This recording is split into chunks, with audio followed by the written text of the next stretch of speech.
I think we're very pleased that Bathurst has reported excellent earnings for FY22, and that's FY22 finished a few months ago, and things are still looking very promising. There's demand for our coal, our products was maintained, and export coal sustained very good prices. Customers value high quality coking coal for steel making. The products we sell in the global market can't be substituted. It simply isn't possible, which is one of the reasons the prices have been where they are now for quite some time. You do remember that 2 years ago the benchmark coal price was at a very, very low point. But since then we had the Chinese embargo on Australian coal and government interventions. These all influence price movements, but and recently the stuff going on in the war in Russia and Ukraine have made the global resources shortages even worse. But coal price, like any tradable commodity, any tradable good, is determined by supply and demand. And this is where we're starting to see, I think, that there's been not much investment in the coking coal or in the coal industry. There's been an exit from the industry from very large companies that traditionally were in that space, and the fact that they're not investing, and nor are many other people, I think we're going to start to see even greater squeeze on supply and an imbalance between supply and demand. The issues around climate change, we do know that, and we observe this continues to accelerate, and obviously coal is an important part of that discussion. But at the same time, the planned transition in energy away from hydrocarbons towards other sources is going to require more steel. I just can't see how it's going to be done at this point in time, but it's good for us. More steel means more coking coal. General view is that between now and 2050, the demand for coking coal will go up by 30%. Blast furnace iron and steel making only works with coke, which comes from coking coal. Now you hear things about, green steel and all the rest of it. It's highly unlikely that that those technologies are going to be at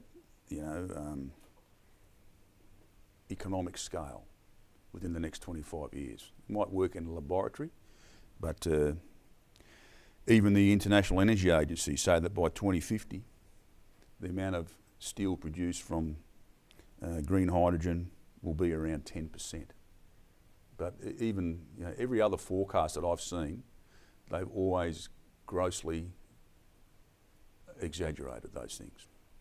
So I think by 2050, the prediction of 10% green steel is going to be very difficult to achieve. Over time, the price, it's starting to come off a wee bit now. But I've been in the industry a long, long time, and I've seen this volatility many times. It's getting more volatile. As a small international player, we don't have very much influence over the price, but what we do have influence over is our cost of production and to maintain a margin. So, having good cost discipline over the long term is something that we are very conscious of and continue to do. 20% of our production is in New Zealand to domestic customers, which is in energy coal for energy and process heat. And their demand, our customers' demand for energy coal will remain in place until there's a viable, sufficient alternative energy source, and they choose to make the switch away from coal. Decarbonisation, our view is, must take place in a responsible, coordinated way. I think it's something that should be planned to take decades, and not the huge rush that, particularly in Australia and in New Zealand, where people are going towards just decarbonisation. But at the end of the day, it is what it is, and we acknowledge New Zealand's transition to a net zero carbon economy, and we will continue to support our customers as they adjust. What's taken up a lot of our time is the litigation. So this time last year, we were quite happy about the favourable Supreme Court decision in the L&M performance payment dispute. This is at that time the litigation had been going for 5 years. It really put a blanket on our share price. It continues to do so. It has certainly impacted our ability to raise capital. It has stifled strategies that we wish to implement. And it drew a lot of attention away from other things. As a chairman, I of course get involved in these things, but I'm absolutely mindful of the taxing effort that's been placed on Richard and Russell in particular. The attention that it's drawn from them has been huge. After that judgment last year, we saw a modest recovery in the share price, but unfortunately, despite this Supreme Court decision, L&M are having a second bite at trying. I just see it as them trying to leave the money out of our business without doing any work, real work. What they're really doing is they're attacking the Supreme Court's judgment in a roundabout way, making allegations that we breached certain financial security undertakings. So that's highly disrespectful of the Supreme Court. We immediately set in place, again, we're spending a lot of time, to counter this completely baseless and allegation, vexatious and improper legal action. And that's been in the court 4 or 5 months ago. Yeah, so we're hopeful of and we're very confident about that, but we're hopeful of a decision soon. And also at the same time, L&M chose to continue with the, what I call a frivolous change of control allegation. And we're committed to defend all our interests. Again, it's a fanciful and desperate attempt to try and generate a revenue stream for themselves out of us without doing any real work. Again, we're hopeful of a decision on that, shortly, hopefully before Christmas. Bathurst, we're a coal mining company, and I don't have any problem going to a barbecue and tell people I'm a coal miner. We're unashamedly a coal mining company. We do expect that, given the domestic situation, that over time we'll become more and more coke and coal oriented. But we do see there's a global appetite for other minerals, and we are not sort of visibly active, but we are looking. We're looking at other opportunities, and we have very good skills in developing and operating mines safely and productively. So should opportunities come up in other commodities, we will certainly have a good look at those. But we'll be very sensible about it.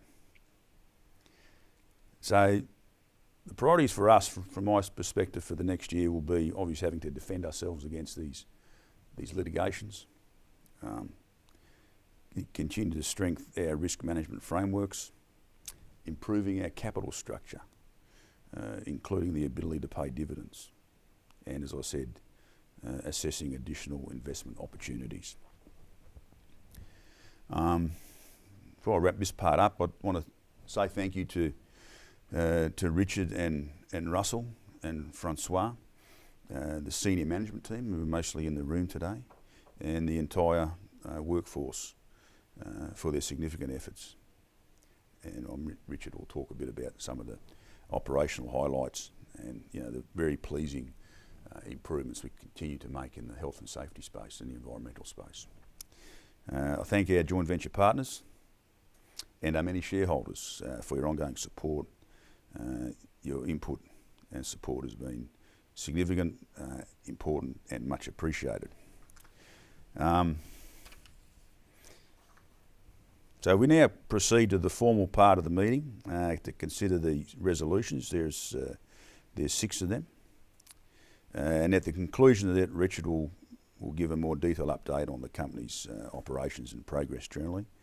And after that, we'll provide the indicative poll results on our resolutions before wrapping up the meeting. So the formal part of the meeting is there's an annual report, which includes the director's report and the auditor's report. And the annual report has been dispatched to shareholders who requested a copy. It's also available on our website, and I think there's a number of copies floating around the room here. The annual report, including the director's report and auditor's report for the year ending the 30th of June 2022, is now laid before the meeting. If there are any questions regarding any aspect of the annual report, I ask you to make those questions known now, and David Gates and others would respond to that. Any questions? Okay, no questions, we'll proceed. Now, this is where I stand aside for a moment, because Resolution 1 is in relation to my re-election as a non-executive director. And I do nominate myself. I'm happy to continue. I see it's an unfinished journey, and I look forward to continuing to serve the company. Thank you, Peter. Now, do you need this up, mate? Yep, I will do that. There we are. Thank you. As Peter said, the first resolution is the re-election of Peter as a non-executive director, and obviously by default as chair, which has been decided by the board. Our recommendation is that the shareholders accept that recommendation and re-vote Peter. You see the proxies on the display before you. First of all, though, is there any other questions for around this resolution for the meeting or for Peter? We received no questions prior to the meeting, as Peter's already indicated. I think Peter's already had his say, unless there's something more you want to add, Peter? Okay, so because we're not doing show of hands, basically anyone that is voting by poll, record the for and against or abstain. Obviously, we see the proxy votes, which are transferring through to the chair, and we will come back towards the end of the meeting with a final count up of the poll plus the proxies. So, and that being concluded, we'll pass back.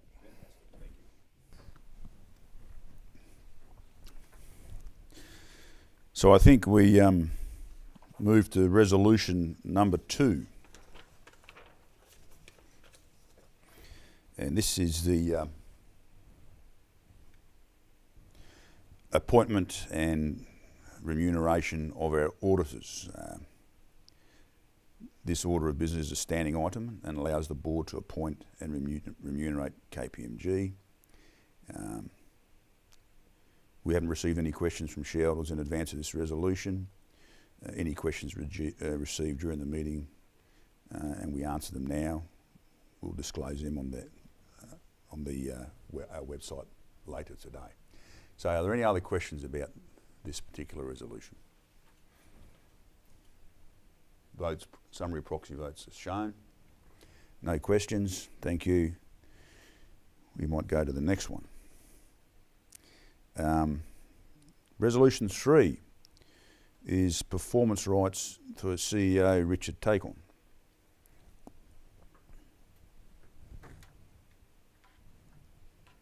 So Richard, next item of business relates to the issuance of performance rights to Mr. Takon. These have a service period of 3 years from the date of this AGM, and are subject to the company achieving between 10 to 15% total shareholder return annual growth rate. Again, I can confirm we have not received any questions. Is there any questions about that now? Please put up your hand. Sorry, Peter, your mic's not working. Quite hard to hear. Hello. Oh, no. I've got it. Listen to that one. What's happened here? No, one records it for the recording. Oh, right. One records it for the, sorry. It's on? Yeah, okay. Yeah, right. Okay, so no questions. We'll move to the next one. Resolution 4, performance rights for Russell Middleton.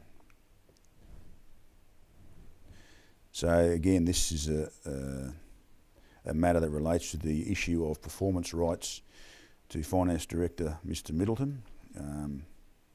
These also have a service period of 3 years from the date of this AGM and are subject to the company achieving between 10 and 15% TSR annual growth rate. We've had no questions. Have we got any other questions about that today? No. Thank you.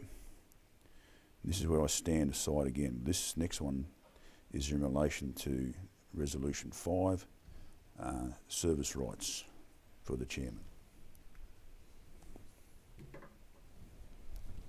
Thank you, Peter. Again, we've received no questions prior to the meeting around this resolution. It relates to, as Peter said, the issuance of performance rights to Peter Westhouse in his role as Chairman of the Board. Is there any other questions from the floor in relation to this resolution? Thank you. In that case then, can you please record on the poll, and as already indicated, the proxies are shown on the board. Thank you.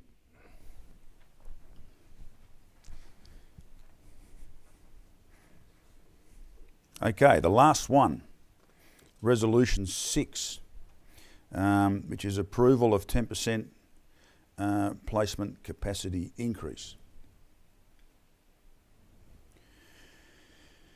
The 6th order of business allows us to raise, should we need to, additional share capital without having to seek prior shareholder approval. Once again, we have not received any questions. If you have any questions about this particular resolution, please put them to the floor now.